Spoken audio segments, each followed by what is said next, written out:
Assalamualaikum warahmatullahi wabarakatuh. Alhamdulillah kita berjumpa lagi dengan pembelajaran daring kita yang ketiga. Untuk hari ini kita akan membahas tentang luas segitiga dan luas segi n beraturan.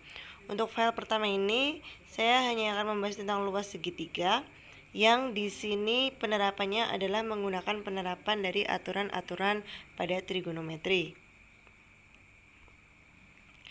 Nah, luas segitiga pada trigonometri, luas segitiga yang kita kenal selama ini mulai dari kalian SD sampai sekarang yang kita ketahui bahwa luas segitiga itu adalah setengah alas dikali tinggi. Nah, rumus di atas itu akan sulit diterapkan jika salah satu unsurnya, baik alas ataupun tingginya, ada yang tidak diketahui. Terlebih jika luas segitiga yang akan kita cari merupakan segitiga sembarang. Kalau pada segitiga sama kaki, itu kan sisi kanan sama sisi kirinya, sisi kakinya itu kan sama. Itu untuk menentukan alas ataupun tingginya itu bisa, karena pasti tingginya itu membagi dua bagian sama besar.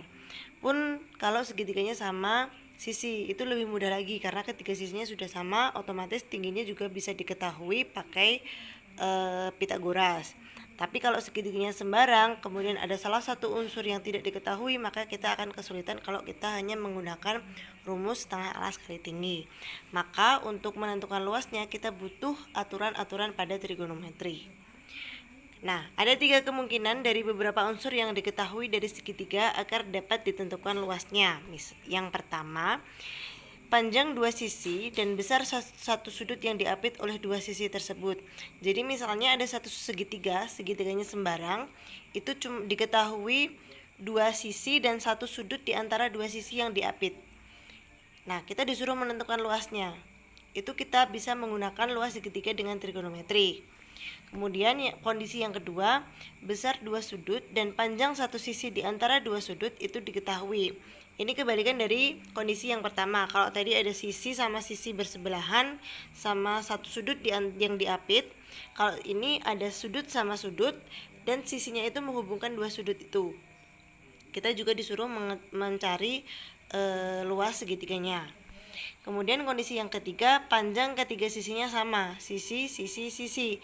Kalau ketiga sisinya ini adalah sama panjang, artinya kan segitiga sama sisi, itu mudah. Tapi akan butuh proses lagi jika ketiga sisinya ini tidak sama panjang, artinya kan segitiganya segitiga sembarang, maka kita akan kesulitan kalau hanya mengandalkan rumus setengah alas kali tinggi.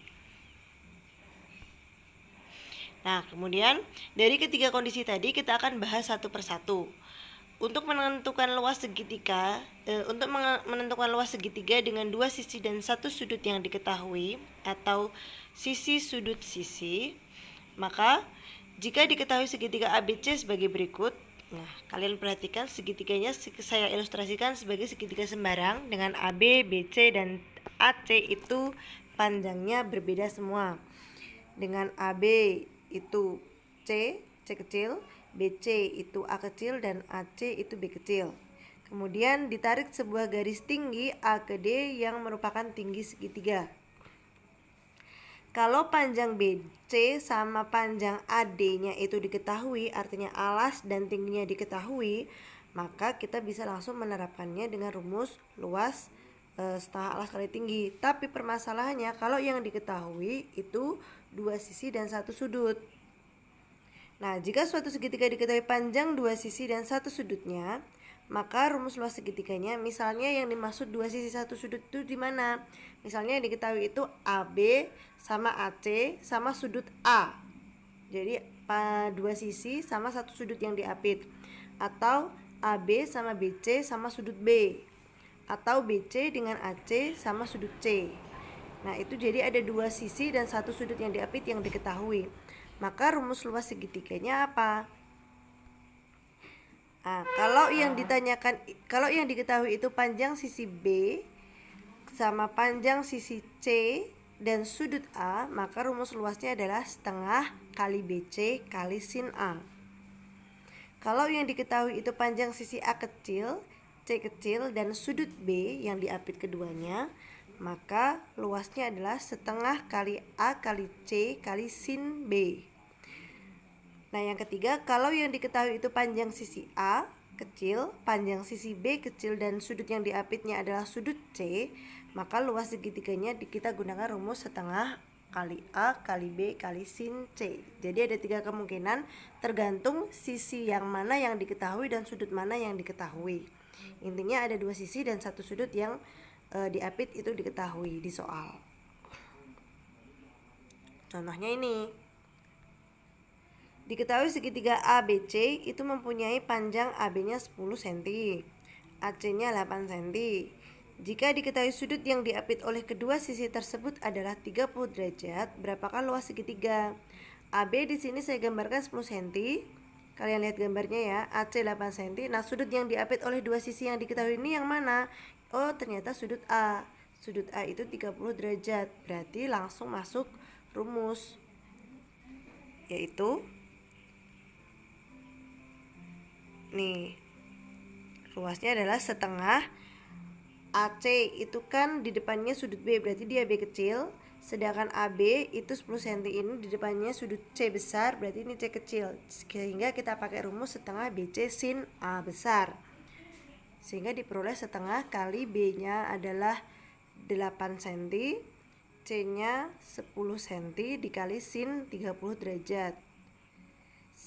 Kemudian ini dikalikan setengah kali 8 itu 4, 4 kali 10 40, sin 30 itu setengah. Sehingga diperoleh luas segitiga ini adalah 20 cm persegi.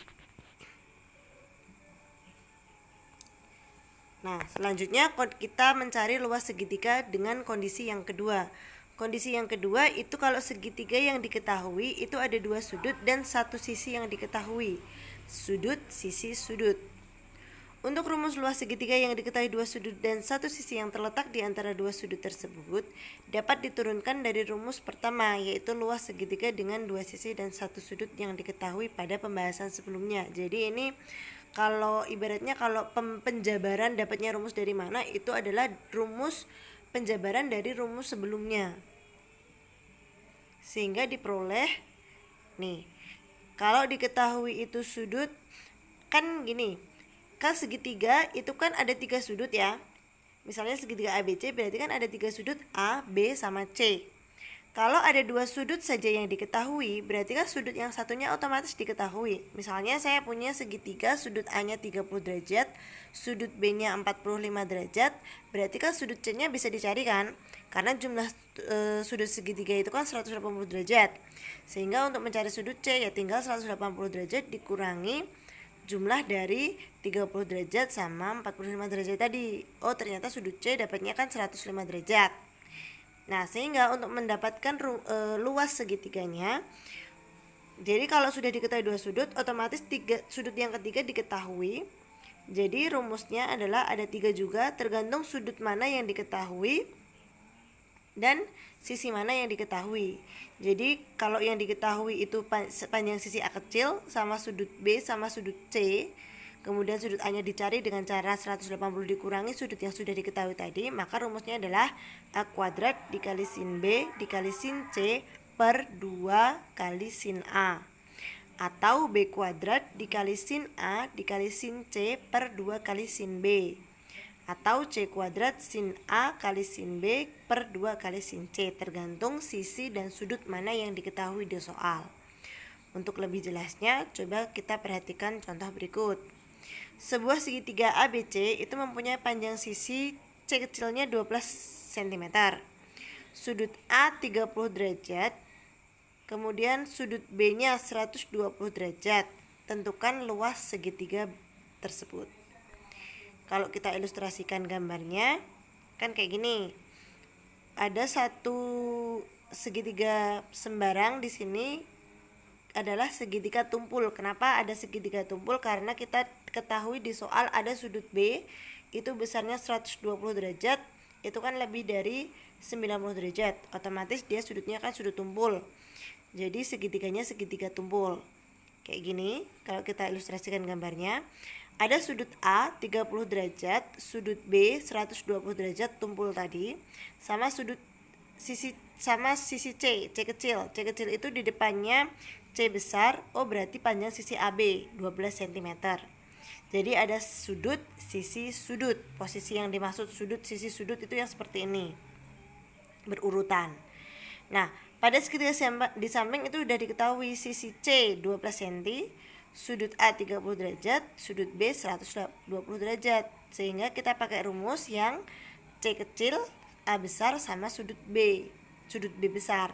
Tapi sebelum itu kita cari dulu besar sudut C dengan cara 180 derajat dikurangi 120 derajat ditambah 30 derajat atau sama dengan 30 derajat. Sehingga luasnya adalah,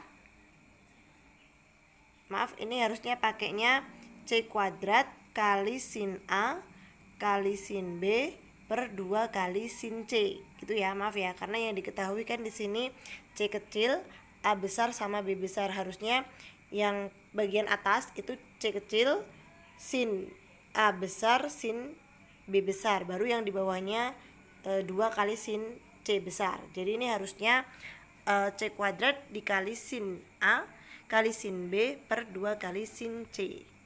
Nah, dapatnya adalah C kecilnya 12 derajat dikali sin A sin A ini ya 30 derajat dikali sin B 30 derajat per 2 kali sin C juga 30 derajat. Sehingga hasilnya adalah 144 kan 12 derajat dibagi 2 dengan yang bawah itu kan dapatnya 72. Kemudian sin 30 per sin 30 bisa dihilangkan, berarti tinggal sin 120. Sin 120 itu sama saja sin 60 di kuadran 2, berarti sin masih positif. Sin 60 itu setengah akar 3, jadi 72 dikali setengah akar 3 diperoleh 36 akar 3 cm persegi. Oh, jadi luas segitiga ini adalah 36 akar 3 cm persegi. Kemudian luas segitiga dengan 3 sisi yang diketahui, ini adalah kondisi yang ketiga.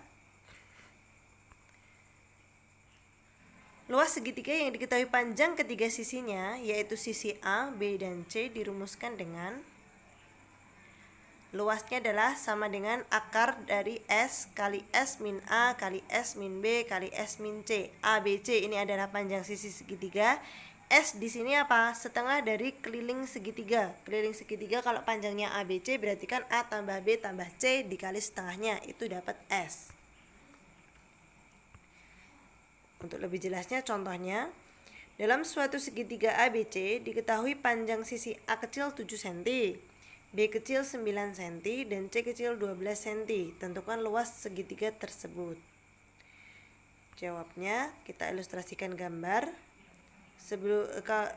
Tanpa gambar kita langsung menentukan S juga boleh.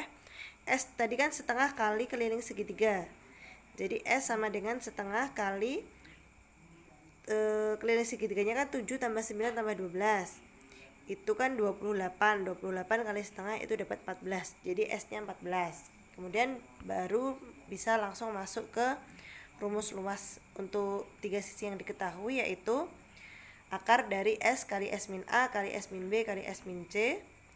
Itu akar dari S nya 14, berarti 14 kali S min A berarti 14 kurangi 7, dikali S min B berarti 14 kurangi 9, dikali S min C berarti 14 kurangi 2. Sehingga diperoleh 14 kali kurangi 7 itu 7, kali 14 kurangi 9 itu 5, dikali 14 kurangi 12 itu 2. Jawabannya adalah 14 akar 5 cm persegi.